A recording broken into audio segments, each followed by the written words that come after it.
Jelajah kota Dili dari ibu kota provinsi menjadi ibu kota negara. Selama hampir 3 dekade, Dili menjadi pusat administrasi, politik, dan ekonomi Indonesia di ujung timur Nusa Tenggara. Namun setelah referendum 1999, mayoritas rakyat Timur Timur memilih merdeka dan berdiri sebagai negara sendiri.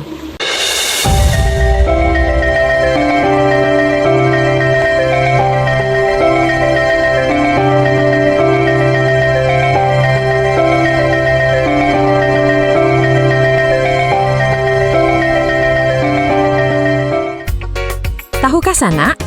Dari tahun 1975 sampai 2002, Kota Dili pernah menjadi ibu kota Provinsi Timor Timur, provinsi ke-27 dalam Republik Indonesia. Selama hampir 3 dekade, Dili menjadi pusat administrasi, politik, dan ekonomi Indonesia di ujung timur Nusa Tenggara.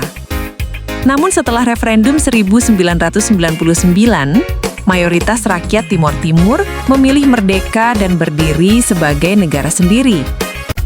Sejak 2002, kota yang dulunya kita kenal sebagai ibu kota provinsi itu berubah status menjadi ibu kota negara Timor Leste. Nah, Sanak Kasadonyo, dalam edisi kali ini, Nagaripedia mengajak Sanak menjelajah kota Dili, kota yang kini menjadi jantung pemerintahan dan ekonomi Timor Leste, sekaligus kota terbesar dalam wilayah budaya etnis Tetun. Dili adalah kota terbesar di kawasan adat etnis Tetun, etnis mayoritas di Timor Leste. Selain menjadi pusat pemerintahan, kota ini juga menjadi tempat bertemunya berbagai kelompok etnik dari seluruh distrik di Timor Leste. Etnis Tetun sendiri tidak hanya bermukim di Timor Leste, tetapi juga tersebar di Kabupaten Belu dan Malaka di Provinsi Nusa Tenggara Timur.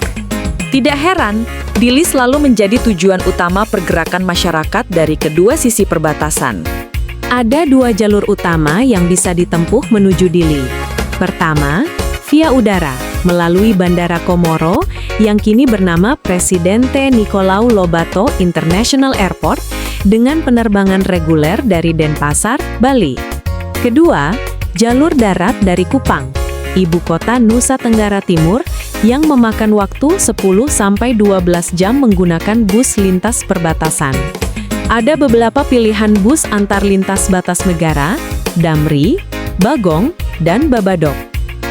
Selain bus, ada juga pilihan lain naik travel dari Kupang menuju Mota Ain, lalu setelah melewati pos imigrasi Timor Leste, Sanak mesti mencari travel lain menuju Dili. Dari perbatasan Batu Gade ke kota Dili, jaraknya sekitar 110 km dengan waktu tempuh sekitar 2-3 jam. Dalam perjalanan kali ini, Nagaripedia memilih naik bus antar lintas batas negara dari Kupang menuju Dili dan tiba pukul 7 malam waktu Timor Leste di Plaza Timor, yang menjadi titik akhir rute bus internasional tersebut. Untuk berkeliling Dili, ada 2 pilihan yang nyaman.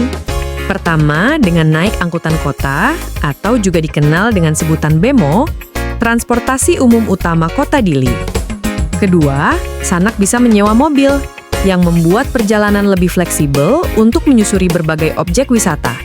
Dalam episode ini, Nagaripedia memilih jalur eksplorasi dengan mobil sewaan agar lebih leluasa mengunjungi berbagai lokasi menarik di kota Dili. Yuk, kita mulai jelajahi satu persatu objek yang mesti Sanak kunjungi ketika berada di kota Dili. Kawasan Teluk Dili adalah salah satu ikon kota yang paling mudah dijangkau.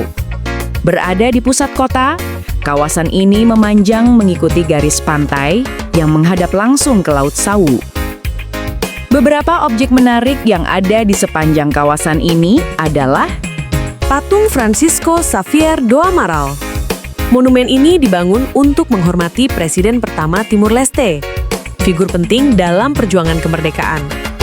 Francisco Xavier do Amaral merupakan presiden pertama negara pada 28 November 1975 ketika Republik Demokratik Timor Leste mendeklarasikan kemerdekaan dari Portugal.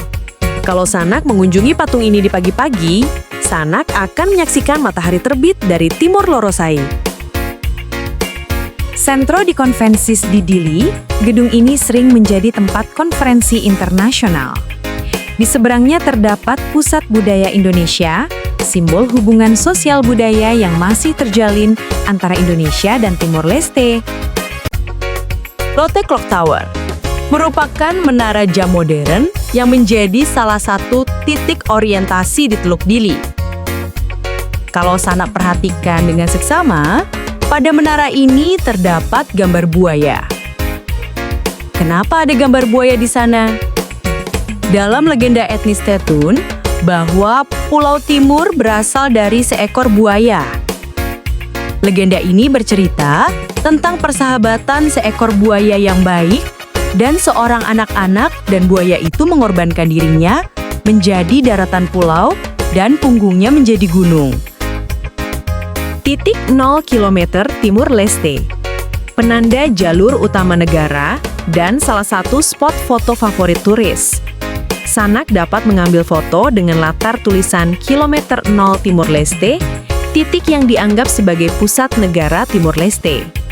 Di seberangnya terdapat gedung megah Palacio do Governo Timor Leste. Palacio do Governo adalah salah satu bangunan paling bersejarah dan ikonik di kota Dili.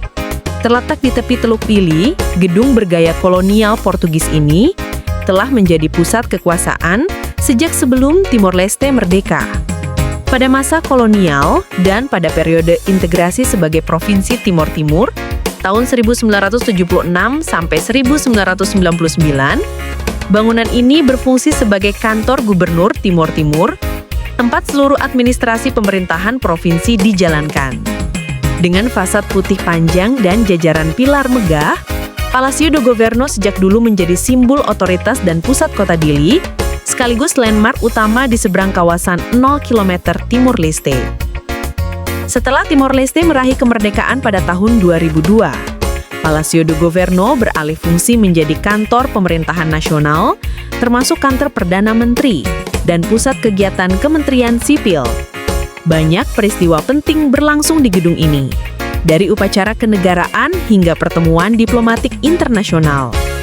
Palacio do Governo kini berdiri sebagai saksi perjalanan sejarah panjang, dari masa kolonial Portugis, era integrasi bersama Indonesia, hingga menjadi simbol negara merdeka yang berdaulat. Menikmati Teluk Dili dari kawasan 0 km Timor Leste paling indah dilakukan pada pagi hari. Saat matahari baru terbit di ufuk timur, cahaya keemasan menyapu permukaan laut yang tenang. Sementara dari kejauhan tampak jelas siluet patung Cristo Rei berdiri megah di atas bukit di Tanjung Fatukama. Ke arah barat, suasana pelabuhan perlahan mulai hidup. Kapal-kapal kecil bergerak keluar masuk dan aktivitas pagi warga membentuk landscape humanis khas kota pesisir. Duduk sejenak di tepi teluk atau berjalan santai di sepanjang trotoarnya memberi kesempatan untuk merasakan denyut Dili yang hangat, sederhana, dan penuh pesona tropis. Dalam perjalanan dari Teluk Dili menuju patung Cristo Rei, kita akan melewati Ponte Habibie. Ponte ini adalah sebuah jembatan kecil di tepi Teluk Dili, tepat di jalur utama menuju Tanjung Fatukama. Dinamakan Ponte Habibie sebagai bentuk penghargaan terhadap Presiden B.J. Habibie, jembatan ini mengenang perannya dalam membuka jalan bagi referendum dan proses transisi politik Timor Timur pada tahun 1999. Bentuknya memang sederhana, sebuah jembatan pendek yang melintas di atas sungai kecil. Tetapi, makna simbolisnya besar dalam sejarah hubungan Indonesia-Timor Leste. Meski kecil dan mudah terlewat jika tidak memperhatikan, Ponte Habibie tetap menjadi titik yang akrab bagi warga Dili. Habibie dikenang sebagai Presiden Indonesia yang memberi ruang bagi rakyat Timur Timur untuk menentukan masa depannya sendiri, sehingga ia menempati tempat istimewa di hati banyak warga Timor Leste. Karena itu, keberadaan Ponte Habibie di tepi Teluk Dili seolah menjadi penanda kecil namun bermakna dari hubungan sejarah kedua negara. Patung Cristo Rei atau Kristus Raja merupakan ikon paling terkenal dari kota Dili. Jadi, kalau ke Dili, pastikan Sanak mengunjungi objek ini. Perjalanan ke Cristo Rei dimulai dari jalanan tepi pantai yang berkelok indah dari pusat kota Dili ke arah timur. Pemandangan pesisir laut yang biru dengan latar perbukitan kecoklatan di musim kemarau membuat pemandangan indah hadir di depan mata. Dari tempat parkir, kita harus menaiki deretan tangga yang di sepanjang jalurnya dihiasi dengan relief kisah penyaliban Yesus, mirip dengan Via Dolorosa. Perjalanan naik tangga menjadi tidak melelahkan sembari mengikuti alur kisah penyaliban tersebut. Di bagian bawah bukit terdapat lapangan Gruta Nossa Senhora de Fatima, sebuah gua Maria yang sering dipakai untuk misa luar ruang. Naik ke puncaknya, berdirilah patung Cristo Rei setinggi 27 meter yang menghadap ke laut lepas. Angka 27 meter ini bukan tanpa makna. Tingginya disesuaikan dengan 27 provinsi Indonesia pada tahun 1996 saat patung ini dibangun dan diresmikan. Tinggi tersebut menjadi simbol hubungan Indonesia Timur-Timur pada masa itu. Dari atas sini, pemandangan Teluk Dili terlihat sangat memukau, dengan garis pantai yang melengkung dan laut biru yang terbentang hingga ke horizon. Berkunjung ke patung Cristo Rei pada pagi hari memberi suasana yang lebih sejuk dan tenang. Cahaya matahari yang lembut dari arah timur membuat Teluk Dili tampak jernih dan berkilau. Sementara itu, kunjungan pada sore hari menawarkan nuansa yang lebih dramatis dengan pancaran golden hour yang hangat dan pemandangan matahari terbenam yang memukau. Jadi, sanak mau datang pagi atau sore, tinggal sesuaikan saja dengan pengalaman apa yang ingin dinikmati. Kampung ini merupakan pusat komunitas Muslim di Kota Dili. Di sini berdiri Masjid An-Nur Kampung Alor, salah satu masjid terbesar di Timor Leste. Jika sanak kesulitan menemukan makanan halal dan tempat beribadah, terutama pada hari Jumat, sanak dapat memilih kawasan Masjid An-Nur ini. Banyak warung makan halal bisa ditemukan di area ini, menjadikannya lokasi favorit wisatawan Muslim yang ingin mencari makanan halal yang aman dan nyaman bagi pelancong Muslim. Plaza Timor adalah pusat perbelanjaan terbesar dan paling modern di Kota Dili. Menjadi salah satu titik penting yang menggambarkan denyut ekonomi ibu kota Timor Leste. Sanak bisa mampir ke sini untuk makan siang atau merasakan suasana kawasan bisnis yang ramai, tempat warga lokal, ekspatriat, hingga para pelancong bertemu dan beraktivitas. Berlokasi sangat strategis di jantung kota, Plaza Timor sering menjadi persinggahan utama bagi wisatawan yang ingin berbelanja, bersantai, atau sekadar menikmati nuansa urban Dili yang tumbuh sebagai pusat layanan, perdagangan, dan pergerakan ekonomi negara muda ini. Motael adalah salah satu kawasan tertua dan paling bersejarah di Kota Dili, tempat berbagai jejak kolonial, spiritual, dan perjuangan kemerdekaan Timor Leste bertemu dalam satu ruang geografis yang padat makna. Kawasan ini menjadi saksi hidup bagaimana Dili berkembang dari sebuah pemukiman kecil pada masa kolonial Portugis hingga menjadi pusat pemerintahan negara merdeka. Di tepi pesisir Motael berdiri Mercusuar Dili, sebuah penanda klasik yang sejak zaman Portugis berfungsi sebagai panduan bagi kapal-kapal yang memasuki pelabuhan. Walau bentuknya sederhana, mercusuar ini memegang peranan penting dalam sejarah maritim Dili, sekaligus menjadi simbol lama dari hubungan kota ini dengan lautan yang menghidupinya. Tak jauh dari sana, berdirilah Igreja de Santo Antonio de Motael, gereja Katolik tertua di Timor Leste. Gereja ini bukan hanya pusat peribadatan, tetapi juga ruang berlangsungnya banyak peristiwa penting, termasuk munculnya gelombang awal gerakan pro-kemerdekaan. Hingga hari ini, Motael tetap menjadi salah satu titik paling berharga dalam memori kolektif masyarakat Timor Leste.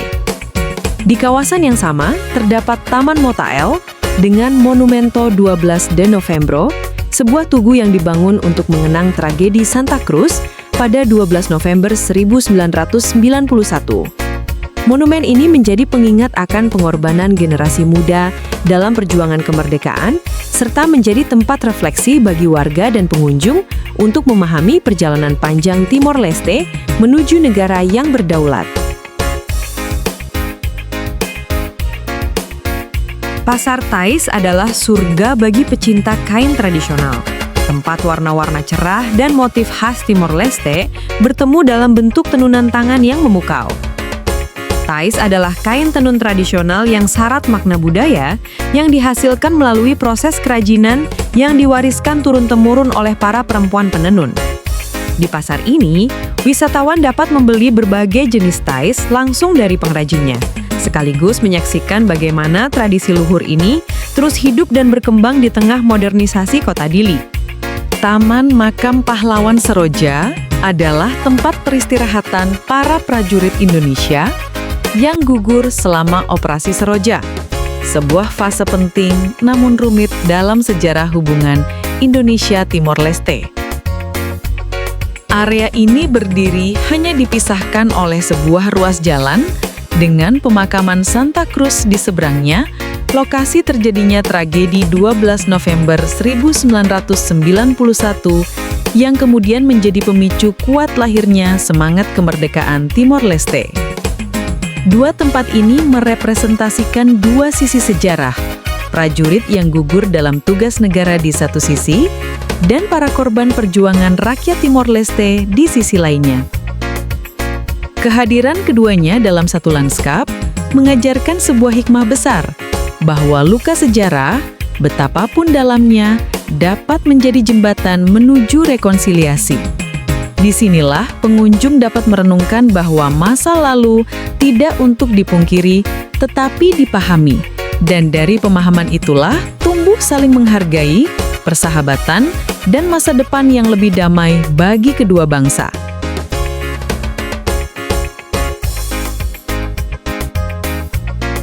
Perjalanan menuju Pantai Hera membawa kita keluar dari keramaian pusat kota Dili, menuju wilayah timur yang masih berada dalam distrik Dili, tetapi secara geografis sudah di luar kawasan kota Dili. Rute menuju Hera menaiki sebuah bukit sebelum menurun kembali ke daerah Hera yang lebih tenang dan jarang tersentuh wisatawan. Di ujung perjalanan, bukan pantai berpasir putih yang ditemui, melainkan bentang mangrove yang rindang dan alami. Centro Estudo Mangrove Hera memiliki jalur trekking khas yang terbuat dari papan plastik, menjadikannya rapi dan tahan cuaca. Sebuah inovasi sederhana namun efektif untuk kawasan pesisir. Meski hanya berupa hutan mangrove, keindahannya justru terletak pada perpaduan alam yang kontras. Hijau mangrove yang subur, laut biru yang tenang, serta perbukitan Pulau Timor yang kecoklatan karena musim kering. Semua elemen ini berpadu membentuk panorama yang hangat dan menyejukkan mata, ditemani hembusan angin laut yang lembut. Sebagai salah satu titik tenang di pinggir distrik Dili, Pantai Hera cocok untuk bersantai, berjalan di jalur mangrove, atau menikmati panorama tanpa hiruk-pikuk kota. Karakter alamnya yang unik menjadikan kawasan ini pengalaman berbeda dari destinasi lain di Dili. Tasitolu, yang berarti tiga danau, adalah sebuah kawasan ikonik di bagian barat kota Dili. Meskipun berada di luar pusat kota, wilayah ini tetap termasuk dalam distrik Dili dan menjadi salah satu lanskap paling khas di ibu kota Timor Leste. Menariknya, kawasan ini sebenarnya hanya memiliki dua danau alami, sementara danau ketiganya adalah Selat Ombai yang membentang luas di depannya. Kombinasi dua danau dan hamparan laut biru inilah yang menciptakan panorama khas Tasitolu, terutama ketika cahaya matahari memantul lembut di permukaan airnya.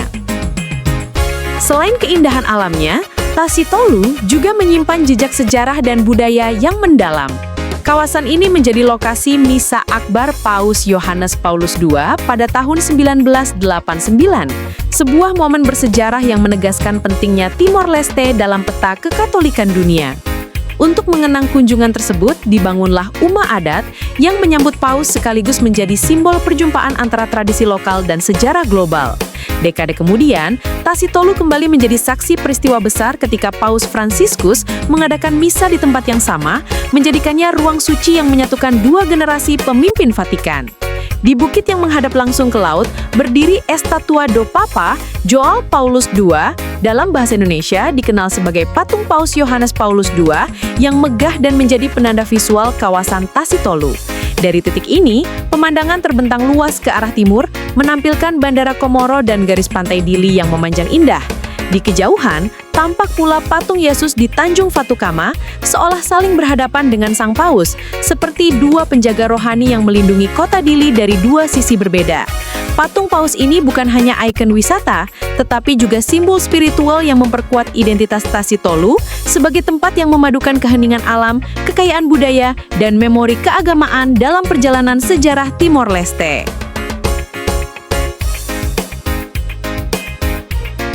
Nah, demikianlah Sanat, catatan perjalanan Nagaripedia di Kota Dili. Kota yang penuh sejarah kolonial, perjuangan kemerdekaan, budaya Tetun, dan jejak hubungan panjang dengan Indonesia. Semoga perjalanan ini memberi gambaran betapa berharganya keberagaman dan kedekatan antara dua bangsa serumpun di Timur Nusantara. Sampai bertemu di jelajah berikutnya. Kalau Sanak tertarik dengan pembahasan daerah dan kota-kota lainnya, baik di Indonesia maupun negara lainnya, jangan lupa like, komen, dan subscribe. Serta nyalakan loncengnya supaya tidak ketinggalan cerita seru lainnya seperti sejarah, sistem pemerintahan, serta kebudayaan lokal lainnya. Tonton Nagaripedia, kenali nagarimu, cintai Indonesia, jelajahi dunia.